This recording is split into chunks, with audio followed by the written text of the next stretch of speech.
মূলত এই বৈঠক সমস্ত সাংসদদের সাথে এবং বিরোধী দলনেতা শুভেন্দুদাও এখানে এসেছিলেন, তাদের উপস্থিতিতে আমাদের একটি গেট টুগেদার, যেখানে সবাই নিজের যে ভাবনা আগামী 26-এ মমতা বন্দ্যোপাধ্যায়কে, তৃণমূল কংগ্রেসকে পরাজিত করার জন্য এবং বাংলাকে এই অত্যাচারী শাসনের হাত থেকে মুক্তি দেওয়ার জন্য, বাংলাকে সোনার বাংলা বানানোর জন্য কি করণীয় সেই বিষয়ে আমরা আলোচনা করেছি এবং সেই বিষয়গুলো আগামী দিনে যাতে ইমপ্লিমেন্ট করা যায়, নিচে মাটিতে যাতে নামানো যায় সেই বিষয়ে আলোচনা হয়েছে। তার সাথে একটা যে ধরনের ক্যাজুয়াল মিট থাকে, অর্থাৎ পরিবারের লোকেরা যেভাবে একসাথে খাওয়া দাওয়া করে, একসাথে কথা বলে, একসাথে গল্প করে, সেরকম অনেকটা সময় আমরা কাটিয়েছি। রাজনৈতিক গুঞ্জন যে আপনি রাজ্য সভাপতির দায়িত্ব পেতে চলেছেন, সেই জন্যই আজকে সাংসদদের সাথে এই বৈঠক। দেখুন, এরকম কোনো গুঞ্জনের কোনো বাস্তবিকতা আছে বলে আমার মনে হয় না।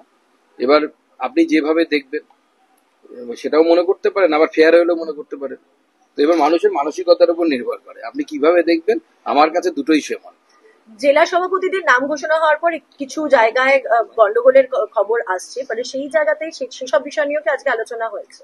না, সেরকম খুব কম আমাদের কাছে এই মুহূর্তে নিদর্শনে। কিছু লোক যারা সংগঠনের বাইরে, যাদেরকে রাখা হয়েছে, ইচ্ছে করে রাখা হয়েছে, তা কারো বিরুদ্ধে বিভিন্ন ধরনের দুর্নীতি বা বিজেপির সাথে যেরকম খাপ খায় না এই ধরনের আচরণের অভিযোগ আছে, তারা কিছু জায়গায় পোস্টার ফেলেছে এই টাইপের। কোথাও খুব বড় কিছু হয়েছে, পার্টি অফিসে কিছু হয়েছে, ঝামেলা হয়েছে, এরকম কিন্তু খবর এখনো পর্যন্ত রাজ্যে নেই।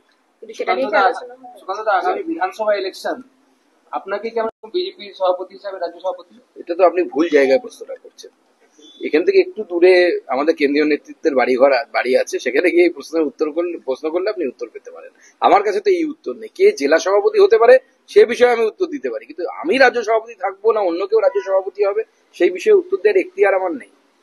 গত নেতৃত্বের বৈঠক কলকাতায়, আর তার পরপরই দিল্লিতে আপনার সাংসদদের সঙ্গে বৈঠক, যখন এই অধিবেশন আগে থেকেই চলছে, কোথাও কি ইঙ্গিতবাহী? দেখুন, আমি ঠিক করেছি, যেহেতু মন্ত্রী হওয়ার পর একটা বড় বাড়ি পাওয়া গেছে, এটা তো সদুপযোগ করতে হবে। দিল্লিতে এটাই পশ্চিমবঙ্গ রাজ্য বিজেপির অফিস আপাতত। তো স্বাভাবিকভাবে এখানে আমরা প্রতি সেশনে একবার, সে চায়েতে হোক বা রুটিতে হোক বা ভাতে হোক বা নাড়ুতে মুরগিতে হোক, একবার না একবার আমরা প্রতি সেশনে বসবো, যাতে আমরা বিভিন্ন অভিজ্ঞতা আমরা নিতে পারি। আমাদের শ্রমিক দা আছেন, সিনিয়র আমাদের এমপি, তিনি খুব সুন্দর প্রশ্ন করছেন, ভালো বক্তব্য রাখেন। তার অভিজ্ঞতা তো আমাদের নতুন সাংসদরা নিতে পারে। মনোজ টিগ্গা নতুন সাংসদ আছেন, আমাদের কার্তিক পাল নতুন সাংসদ আছেন, সৌমেন্দু অধিকারী নতুন সাংসদ আছে। তো যারা নতুন সাংসদ তারা তার অভিজ্ঞতা নেবে, যারা দ্বিতীয়বারের সাংসদ তারা নতুনদেরকে তাদের অভিজ্ঞতা দিয়ে সাহায্য করবে।